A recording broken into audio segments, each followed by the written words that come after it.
And the idea you're going to blame communism instead of U.S. intervention, all three of those countries she named are countries that the United States has put sanctions on and interfere with.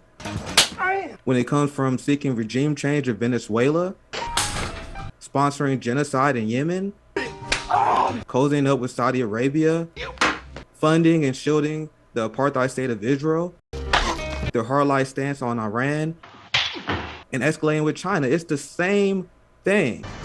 How can you blame an economic model for the failures and what happened to the citizens when you guys are illegally seizing their assets and not allowing them to sell their oil on the international market?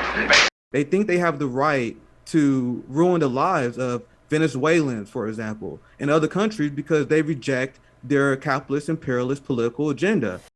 So it's the height of irony. The Democrats and Pierre, they complain about January 6th. If you look at the coups they sponsor in these countries that she listed, that January 6th is child play compared to what we do to Venezuela. So the idea that you're going to blame an economic model instead of our actions is ridiculous on face value. So Cuba has a higher life expectancy than the United States, a higher literacy rate, a much better healthcare system, despite the fact that the United States stole billions of dollars from them.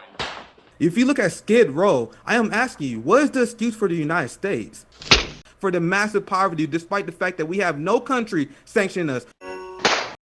You have Venezuela, you have Cuba, you have all these countries that has been the victim of U.S. economic war.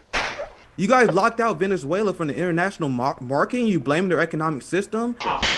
So Robby, what's the excuse for capitalists? Who's sanctioning us? If you capitalists are so confident that communism will fail, why won't you leave it alone?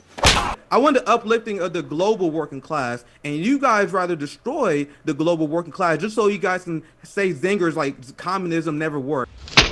Leave these countries alone and allow them to thrive, and then we can talk.